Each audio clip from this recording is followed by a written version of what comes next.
பகவத்கீதையில் 6வது சாப்டரில் 26வது ஸ்லோகம். யதோ யதோ நிஷ்சரதி மனச்சஞ்சலம் அஸ்திரம் ததோ நியம்யைதத் ஆத்மன் ஏவ வசம் நயேத். இப்போ இதுக்குள்ளே அர்த்தத்தை பார்க்கலாம். 24, 25 எப்படி யோகம் பண்ணணும்னு முறை சொன்னார் இல்லையா? மமக்காரத்தை ஒழிக்கணும், பற்றுதல் இல்லாமல் இருக்கணும்னு.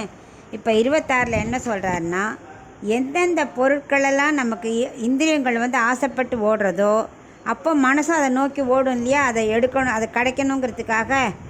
அதுதான் சஞ்சலம் அஸ்திரம் 2 சொல்கிறார். சஞ்சலம்னா இயற்கையில் சுபாவம். மனசு என்ன பண்ணும்? ஓடிண்டே இருக்கும். அது சொன்னத்தையே கேட்காது. வெளியே நம்ம கண் எங்கெல்லாம் போகிறதோ, எங்கெல்லாம் கேட்குறதோ அங்கெல்லாம் போயிட்டே இருக்கும். அது இயற்கை சுபாவம். அஸ்திரம்னா நிலை இல்லாதது. அதான் கொஞ்ச நாளைக்கு இருக்கும், அப்புறம் விட்டுரும். ஸ்திரமற்றது. கொஞ்ச நாளைக்கு பார்ப்போம், போகிறோம் அப்படின்னு விட்டுடுவோம். அது மாதிரி ஸ்திரமற்றது. அதனால் அந்தந்த பொருட்களிலேருந்து நீ என்ன பண்ணணும்? விலக்கி ஆத்மா பாரு, நிரந்தரமாக உனக்கு சுகத்தை கொடுக்கும். நீ அங்கே போய் இரு, அங்கே மனசு செலுத்துன்னு நீ மனசுக்கு கட்டளை இடணுமா. நம்ம தான் மனசை கண்ட்ரோல் பண்ணி ஆத்மா பக்கம் செலுத்தணும். அதை இந்த மாதிரி பொருட்கள்லாம் போய் பார்க்காத, அதெல்லாம் நிரந்தரமே இல்லை, ஆத்ம சுகந்தான் நிரந்தரம் அப்படின்னு நம்ம மனசுக்கு கட்டளை இடணுமா. இப்போ எப்படின்னா, சூதாட்டம் ஆடுறோம், விளையாட்டு பொழுதுபோக்குக்காக ஆடுறது ஒரு குரூப்பு. அது கொஞ்ச நாள் ஆடுவா, அப்புறம் போகிறோன்னு எழுந்து போயிடுவா. அதே பணம்னு வந்துடுதுன்னா அது விபரீதமாக முடிகிற வரைக்கும் அவள் எழுந்துக்கவே மாட்டாள். என்ன வேணால் நடக்கும். ஏன்னா இதுலேயே பார்த்தோமே, திருதராஷ்டிரன் அந்த ஃபேமிலியிலேயே பார்த்தோமே, தர்மன் தப்பு பண்ணி ஆட ஆரம்பித்தான், கஷ்டப்பட்டான்.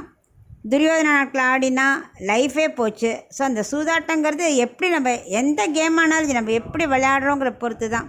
இப்போ குழந்தைகள்னால் கொஞ்ச நேரம் விளையாடும், வாசலில் வந்துடும், ரிலாக்ஸுக்கு விளையாட போகிறது வந்துடும். அதே மாதிரி நம்ம வாசலில் உட்காந்து பேசுகிறோம், இல்லை 4 பேரை சேர்ந்து பேசுகிறோன்னா, பகவத் காரியத்தை பற்றி வம்பு பேசினா வம்புக்கு வம்பாகவும் ஆச்சு, நமக்கும் கொஞ்சம் பொழுது நல்ல பொழுதாக போகும் பகவான் சிந்தனையாக. அப்படிலாம் அடுத்ததை பற்றி மற்றவாளை பற்றி இப்படி பேசினோமானா அது சில சமயம் சண்டையில் கூட போய் முடியும். அதனால் எந்த இதானாலும் சரி, நம்ம மனசு பகவத் சம்மந்தப்பட்டதா விஷயமாகவே இருந்ததுன்னா பொழுது போகும், நல்லபடியாக போகும். நமக்கும் அதில் ஒரு கஷ்ட துன்பங்கள்லாம் வராது. அதனால் மனசை ஓட விடாமல் ஆத்மா பக்கம் செலுத்துறதுக்கு நம்ம தான் அதை ஆணையிடணும் அப்படின்னு இந்த ஸ்லோகத்தை சொல்கிறேன்.